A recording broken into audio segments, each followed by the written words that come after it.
Assalamu alaikum class. I am Madiha Altab, lecturer of HND at Times Institute Multan. Today we are going to study food toxicology.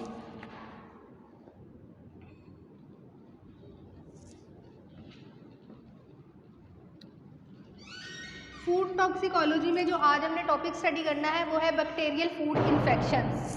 Bacteria की वजह से जो हमें food infections cause होते हैं।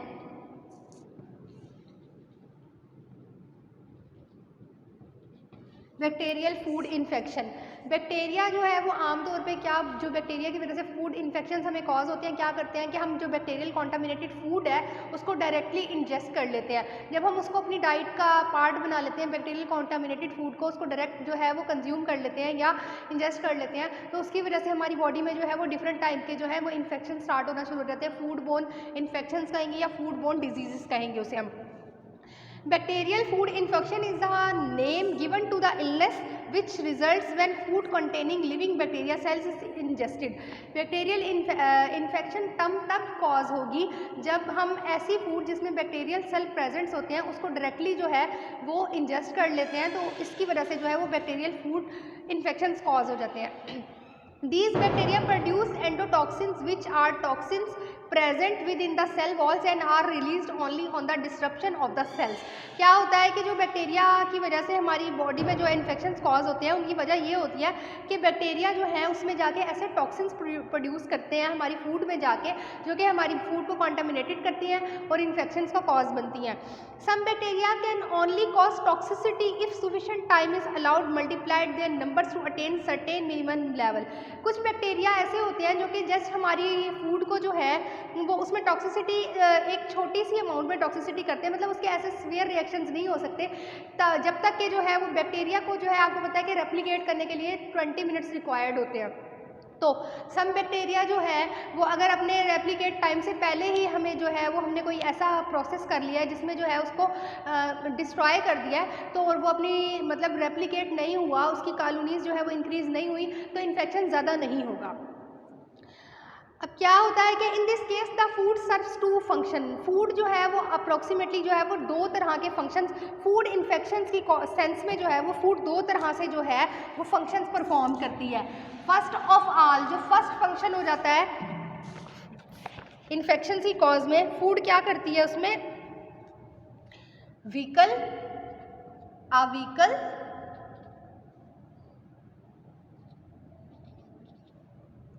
for transport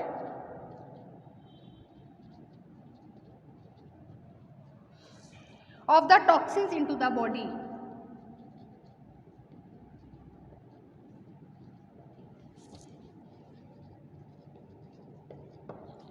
food जो है वो एज अ व्हीकल जो है वो प्रोसेस प्ले करती है ट्रांसपोर्ट होने का। टॉक्सिन्स जो है वो फूड के थ्रू जो है वो हमारी बॉडी में जो है वो ट्रांसपोर्ट हो जाते हैं।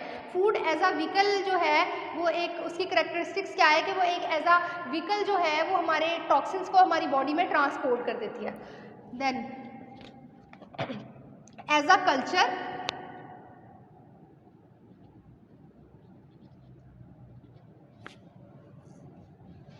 Medium, as a culture medium essential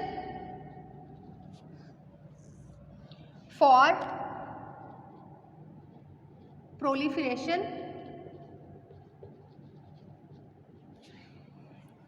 of the bacteria. हमारी फूड जो है वो बैक्टीरिया की वजह से उसमें टॉक्सिसिटी कॉज हो रही है और फूड जो है इसमें दो तरह से प्ले करती है रोल। फर्स्ट ऑफ ऑल क्या होता है कि वो एज अ व्हीकल जो है वो ट्रांसपोर्ट करती है टॉक्सिन्स को हमारी बॉडी में। सेकंड क्या है, वो एक कल्चर मीडियम होता है जिसमें एसेंशियली जो है वो बैक्टीरिया ग्रो कर लेते हैं और वो जो है मल्टीप्लाई होकर हमारी फूड को जो है वो फूड में टॉक्सिसिटी कॉज करते हैं। Often infection caused by these type of bacteria is referred to the active type of infections. अब जो बैक्टीरियल इन्फेक्शंस होते हैं वो दो तरह से जो है वो हमारी बॉडी में ट्रांसपोर्ट करेंगे। एक तो जो है वो एक्टिव वे से ट्रांसपोर्ट करेंगे, दूसरा जो है वो पैसिव वे से ट्रांसपोर्ट करेंगे। एक्टिव ट्रांसपोर्टेशन क्या होगी कि बैक्टीरिया जो है वो डायरेक्टली जो है उन्होंने हमारी फूड को जाके कॉन्टामिनेटेड कर दिया है। Active type of food infections क्या हो गए, example of bacteria commonly associated with the type of food infections are, मतलब दो तरह से जो है वो हमारी फूड कॉन्टामिनेटेड हो रही है, हमारी फूड जो है वो इन्फेक्शन कॉज कर रही है। जिसमें सबसे पहले जो है वो क्या आ गया, एक्टिव फॉर्म क्या है कि बैक्टीरिया ने जो है वो डायरेक्टली हमारी फूड को कॉन्टामिनेटेड कर दिया। इसमें कौन कौन से बैक्टीरिया आ जाएंगे जो कि हमारी फूड को जो है वो कॉन्टामिनेटेड करते हैं, कंफाइलोबैक्टर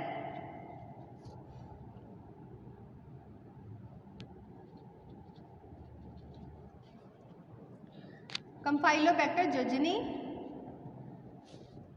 फर्दर मोर जो आ जाएगा वो आ जाएगा क्लस्ट्रेडियम परफिंजेंस।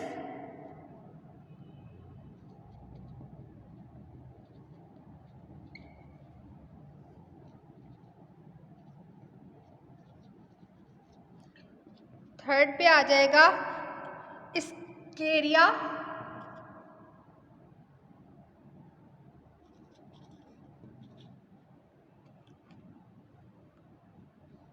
उसके बाद आ जाएगा सैल्मोनीला, स्टेप्लोकोकस,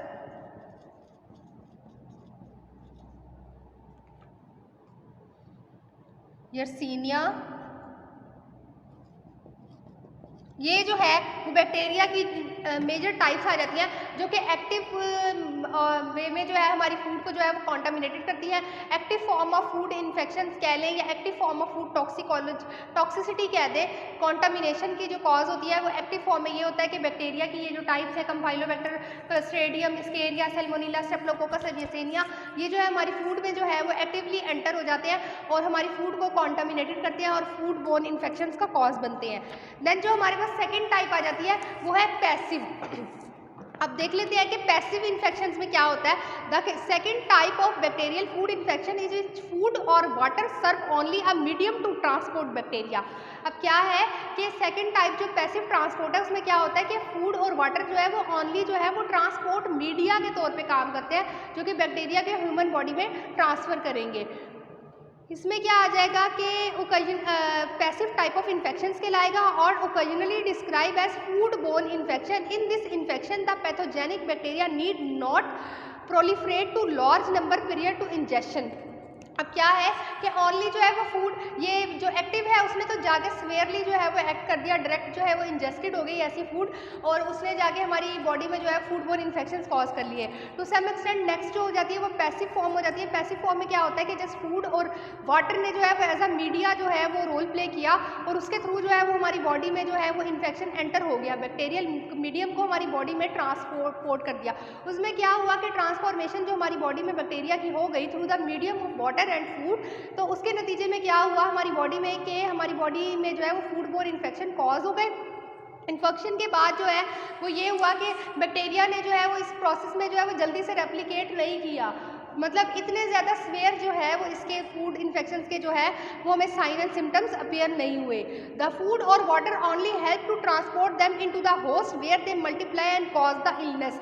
अब फूड और वाटर क्या है कि फूड और वाटर में जो है वो ओनली मीडिया का, इसमें एक डिफरेंस ये भी आ जाता है कि ये जो एक्टिव ट्रांसपोर्ट फॉर्म है, एक्टिव में जो है वो जो बैक्टीरिया होते हैं वो जो है वो फूड और वाटर में रेप्लिकेट होने के बाद ह्यूमन बीइंग में एंटर हो गए हैं। अब जो पैसिव फॉर्म है उसमें क्या है कि फूड और वाटर ने ओनली जो है एक मीडिया का किरदार प्ले किया है, ठीक है। मीडिया का रोल है कि मीडिया के थ्रू जो है वो ह्यूमन बॉडी में ट्रांसपोर्ट हो गए हैं। अब वो जब ह्यूमन बॉडी में जाएगा तो ह्यूमन बॉडी में जाके वो रेप्लिकेट होगा, ना कि वो फूड और वाटर में रेप्लिकेट हुआ। फूड और वाटर में जस्ट वो इंटर हुआ और उसके थ्रू जो है वो ह्यूमन बॉडी में इंटर हो गया, आगे जाके वहाँ पे इलनेस कॉज करेगा, वहाँ पे जाके जो है वो आपका इन्फेक्शन इंक्रीज करेंगे और बैक्टीरिया जो है वो फर्दर मोर जो है वो ग्रो करेगा। अब सबसे पहले जो आ जाता है हमारे पास कंफाइलोबैक्टर जुजनाई आ जाता है। Campylobacter jejuni has been recognized as important enteric pathogen of man. ये एक जो है वो ह्यूमन बीइंग के साथ जो है इसका बहुत ज़्यादा इंटरेक्शन होता है और ये सबसे ज़्यादा पाया जाने वाला फूड में जो है वो यही बैक्टीरिया होता है। The organism is very small, usually slower growing than other enteric flora. ये ऑर्गेनिज्म जो है वो जनरली साइज में स्मॉल होता है और इसका रेप्लिकेशन टाइम जो है वो ज़रा बाकी बैक्टीरिया की निस्बत जो है वो कम होता है। Requires a microaerobic atmosphere for growth and selective media और फिल्ट्रेशन इज आइसोलेशन। अब क्या है कि बैक्टीरिया को ग्रो करने के लिए जो है वो स्पेसिफिक जो है वो एटमॉस्फेयर चाहिए होता है, पीएच चाहिए होती है, न्यूट्रिएंट मीडिया चाहिए होता है। तो इसके बारे में बताया गया कि उसको जो है वो माइक्रो एरोबिक एटमॉस्फेयर रिक्वायर्ड होता है for the growth and maintenance. The natural habitat of Campylobacter jejuni are the intestinal tract of man and many avian and mammalian species. और क्या करता है कि ये जो इसका टारगेट साइड होती है वो GIT track of human being होता है। देन उसके बाद आता है it is frequently isolated from healthy persons specially children in developing countries. अब ये इजीली जो है वो इसको हम रिकॉग्नाइज कर सकते हैं और आइसोलेट कर सकते हैं ह्यूमन बॉडी में और चिल्ड्रन में। It is common in habitat of most animal used for food production and therefore food from these sources are suspected as being important vehicle for spread the organism to the human। और ऐसी food जिसमें ये bacteria involve होता है वो सबसे ज़्यादा जानी जाती है, वो स्प्रेड करती है इन्फेक्शन ह्यूमन बीइंग में। These food can get contaminated through various means such as। अब वो कौन कौन सी फूड है जिसके ज़रिए जो है ये कैम्फाइलोबैक्टर जिजनी जो है हमारी बॉडी में टॉक्सिसिटी कॉज करता है या इन्फेक्शन कॉज करता है, वो कौन कौन सी क्राइटेरिया कौन कौन सी फूड का आ जाता है देख लेते हैं। मिल्क में गेट कॉन्टामिनेटेड बिफोर सक्रीशन इन काउस। अब मिल्क जो है वो सक्रीशन जब हम काओ की कर रहे हैं तो आपको पता है कि काओ के थ्रू जब हम सक्रीशन कर रहे हैं तो मिल्क की सक्रीशन कर रहे हैं काओ से, तो उस दौरान में जो हमारा एटमॉस्फेयर है वो बहुत ज़्यादा इंपॉर्टेंट रोल प्ले करेगा कि उसका काओ का जो उडर है, उसके अलावा जो आप मिल्क के लिए जो आप यूज़ कर रहे हैं, मतलब आपके यूटेंसिल्स हैं, जो आपके कप्स हैं, वो कितने कॉन्टामिनेटेड है। तो मिल्क जब काओ से सक्रीशन हो रही होती है तो उसी दौरान में ही ये बैक्टीरिया जो है वो उसको कॉन्टामिनेटेड कर देता है। Milk may get contaminated before secretion in cows suffering from Campylobacter mastitis और by the cattle feces। अब यही बात आ गई कि काऊ का जो फीसिस है या उसका जो उडर है उसके थ्रू जो है ये मतलब मिल्क में जो है वो कॉन्टामिनेशन कॉज करेगा, उसे क्या कहेंगे Campylobacter mastitis। मीट में pick up the organism from the intestinal flora during slaughtering process. अब मिल्क में जो है वो ड्यूरिंग जो है वो सक्रीशन आ गया और मिल्क में वो मीट में कब आएगा, मीट में ड्यूरिंग जब हम स्लॉटर कर रहे होंगे तो उस दौरान में जो है वो कंडीशंस के थ्रू या फिर हो सकता है कि हाइजीन प्रॉपर नहीं है तो उस दौरान में जो है वो एंटर हो जाएगा, मिल्क के थ्रू भी आ जाएगा और मीट के थ्रू भी आ जाता है ये। और एग भी कॉन्टामिनेटेड हो जाते हैं फीसिस ऑफ हैन के थ्रू, हैन की जो फीसिस होंगी उसके थ्रू भी जो है वो एग कॉन्टामिनेटेड हो जाते हैं। अक्सर आप देखते हैं कि जब हैन जो है एग्स देती है तो उसमें क्या होता है कि उसके ऊपर छोटे छोटे जो है उसके फीसिस के मतलब वो लगे हुए होते हैं स्टेन से। आप उसको प्रॉपर वॉश करके फिर उसके बाद उसको कूल प्लेस पे स्टोर करें ताकि उसमें अगर किसी टाइप के जो है वो बैक्टीरिया मौजूद हैं तो वो ख़त्म हो जाए। Soil is also an important reservoir for the bacteria since it get contaminated from the animal feces। अब सॉइल भी जो है वो एक मेजर पार्ट है बैक्टीरिया का जो कि उसको कॉन्टामिनेटेड करते हैं। क्यों? क्योंकि सॉइल में जो है वो डिफरेंट टाइप के एनिमल्स के और बर्ड के फीसेस मौजूद होते हैं, उस फीसेस के थ्रू जो है वो सॉइल कॉन्टामिनेटेड हो जाती है बहुत सारे बैक्टीरिया से। Campylobacter jejuni belong to the family Spirillessa characterized by bacteria having rigid cell shape into the helically curved rods which less on one complete ton to many tons। अब बताया गया है कि ये जो है वो किस फैमिली से बिलोंग करता है और इसके जो है वो शेप जो है वो कितनी रिजिड होती है और किस टाइप की कर्व शेप होती है। Average cell dimension ranges from 0.2 to 1.7 micrometer. जो है इसकी जो रेंजेस हैं डायमेंशंस की वो 0.2 से लेके 1.7 माइक्रोमीटर होती है और डायामीटर में ये 0.5 से 60 माइक्रोमीटर इसकी लेंथ हो सकती है। देन उसके बाद आ जाता है clinical symptoms of Campylobacter jejuni. Campylobacter जो है उसकी जो डिजीज़ कॉज होती है स्पेसिफिकली जो ये डिजीज़ कॉज करता है या इन्फेक्शन कॉज करता है उसका जो स्पेसिफिक सा मेडिकल टर्म में नाम आ जाता है वो है कैम्फाइलोबैक्टीरोसिस। कैम्फाइलोबैक्टीरोसिस जो है वो इसकी डिजीज़ को कहा जाता है जो कि ये ह्यूमन बीइंग में इन्फेक्शन कॉज करती है उसको कहते हैं। Campylobacteriosis as the disease is called has most often resulted from the consumption of untreated drinking water.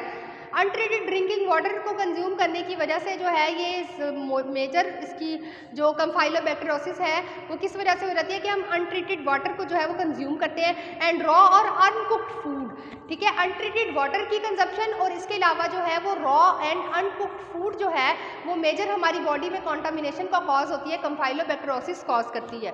Most common foods that have been associated with the illness are raw unpasteurized milk. Raw unpasteurized milk की वजह से भी हो सकती है ये। Raw hamburgers and undercooked poultry की वजह से हो जाएगी। So far no outbreaks have been reported in which a properly heated food has been implicated. अब क्या है कि अनकुक या अनट्रीटेड रिसोर्सेज की वजह से हो रही है। अगर ड्रिंकिंग वाटर अनट्रीटेड है या मिल्क जो है वो अनट्रीटेड है या फिर कोई फूड ऐसी है जैसे हमारी पोल्ट्री हो गई, मीट हो गया जो कि अनकुक्ड है, अभी तक कोई भी ऐसी रिपोर्ट नहीं आई जिसके अकॉर्डिंग जो है वो हमारी फूड जो ओवर कुक हुई हुई होती है या प्रॉपर कुक होती है तो उसकी वजह से हमारी फूड जो है वो कॉन्टामिनेटेड हो। मोस्टली जो भी कंफाइलोबैक्टीरियोसिस का कॉज होता है वो ये होता है कि अनट्रीटेड या अनकुक्ड फूड जो है उसकी वजह से कॉन्टामिनेटेड हो जाती है। Clinical symptoms of Campylobacter jejuni infections vary considerably from asymptomatic excretion to severe bloody. अब जो क्लिनिकल साइन एंड सिम्टम्स आ जाते हैं उसमें ये है कि इसमें ब्लडी डायरिया हो जाता है जो कि आमतौर पे जो है वो 2 से 7 डेज तक डायरिया रहेगा। एब्डोमिनल क्रैम्प्स होंगे, फीवर होगा और इसके अलावा जो है वो जीआईटी ट्रैक की डिस्टर्बेंस की कंप्लेंट्स हो सकती हैं। An outbreak of illness caused by Campylobacter jejuni may be prevented by avoiding cross contamination from food animal to the product, especially those which will not receive further heat processing. क्या है कि अगर हम इसको further वही बात आ गई कि अगर हम इसकी कॉन्टामिनेशन को जो है वो कंट्रोल करना चाहते हैं तो प्रॉपरली जो है वो आप हाइजीन का ख्याल करें। मतलब जैसे मिल्क को जब आप मिल्क की सेक्रेशन हो रही है तो उसकी मतलब काऊ का जो उडर है या उसकी जो फीसिस है उसको पहले क्लीन करें, उसके बाद जो है उसके मेमरी ग्लैंड को प्रॉपर क्लीन करें, देन उसके बाद जो है वो मिल्क की सिक्रीशन करें ताकि जो है वो वहाँ पे बैक्टीरियल कंटामिनेशन ना हो।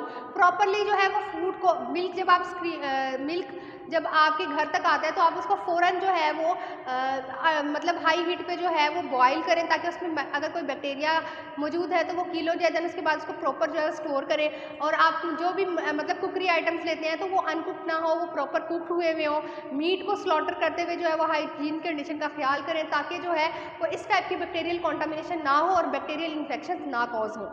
सेकेंड पे जो आपका मतलब बैक्टीरियल इन्फेक्शन कॉज करने का बैक्टीरिया आ जाता है वो है क्लोस्ट्रीडियम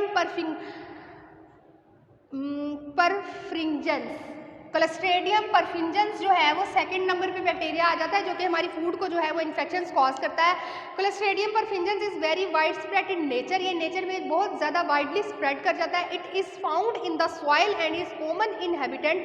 सॉइल जो है वो कॉमन इसका इनहेबिटेंट प्लेस है कि जनरली जो है ये सॉइल में पाया जाता है और इसके अलावा जो है वो ह्यूमन बीइंग के जीआईटी ट्रैक में, इंटेस्टाइनल ट्रैक में ऑफ मैन और एनिमल बोथ में जो है ये प्रेजेंट होता है। It is secreted by almost 25% of the human population and animals since the spores are resistant to heat and drying. क्या होता है कि हम बात करते हैं जब भी बैक्टीरिया के तो हम कहते हैं कि कुछ बैक्टीरिया ऐसे होते हैं जो कि ह्यूमन बीइंग के अंदर भी प्रेजेंट होते हैं। तो ये GIT track of human being की है तो ये थ्रू फिसिस जो है वो जब स्क्रीट आउट होता है बैक्टीरिया तो उससे क्या होता है कि ये जनरली आमतौर पे क्या होता है कि since the spores are resistant to heat and drying, heat और ड्राइंग से भी जो है इसके स्पोर्स जो है वो हीट रेजिस्टेंट है। The organism survive long period in dust and dirt. ये जो बैक्टीरिया है ये डस्ट और डर्ट में जो है वो लॉन्ग पीरियड के लिए सर्वाइव कर सकता है। It normally gain access to food under poor sanitary condition. कि फूड को जो है वो आमतौर पे कॉन्टामिनेटेड कब करेगा जबकि सैनिटरी कंडीशन आपकी पुअर होगी। The sources of contamination are human feces, the hands, insect, pest, flies and dust in the food preparation and processing room. क्या है कि जहाँ पे फूड प्रोसेस हो रही है या प्रिजर्व हो रही है, जैसे आपका जो किचन एरिया है वहाँ की जो है वो सैनिटेशन प्रॉपर नहीं है, वहाँ पे हाइजीन का ख्याल बिल्कुल नहीं रखा हुआ। इसके अलावा जो है वो वहाँ पे फ्लाइज हैं, डस्ट है, डर्ट है, इंसेक्ट्स हैं, तो उसकी वजह से ये बैक्टीरिया जो है वो ग्रो कर लेगा। Clostridium perfringens is known for its complicity in gas gangrene. This is common bacteria agent for gas मतलब गैस फॉर्मिंग बैक्टीरिया ज़रा ज़्यादा है। पढ़ाइए। Characterized by necrosis and putrefaction of tissues. क्या करता है ये?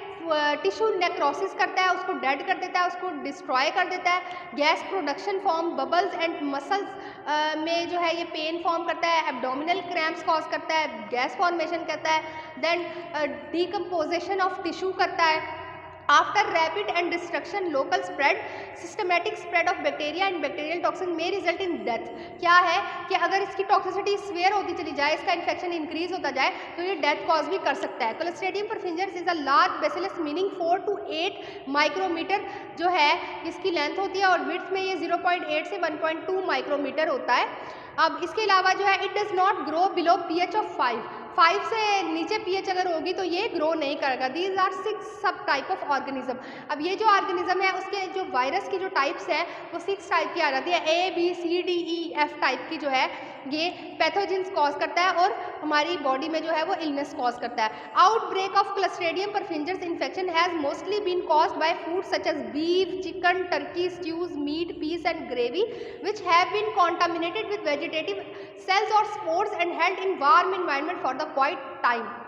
क्या है कि जो मेजर इसकी हमारी फूड की कैटेगरीज आ जाती है जिसमें ये ग्रो करता है, उसमें हमारे पास क्या क्या आ जाता है, जिसमें हमारे पास आ जाता है मीट, पीस, पोल्ट्री, ग्रेवी, और इसके अलावा जो है ये हमारे पास जो है वो जल्दी से जो है इसकी रेप्लिकेशन हो जाती है और मतलब ज़्यादा टाइम रिक्वायर्ड नहीं होता। These food provide best conditions for the growth and organisms. ये जो हमारे पास फूड आ जाती है मीट और पोल्ट्री वगैरह, तो इसमें जो है ये जल्दी ग्रो करता है और इसमें ज़्यादा टाइम नहीं लगता इसको ग्रो करने के लिए। This is because the bacteria is an anaerobic and grows best when not is in competition with other organism. तो ये इन एनारोबिक बैक्टीरिया है और इसका कंपटीशन किसी और बैक्टीरिया से नहीं होता, इसलिए जल्दी ग्रो कर देता है।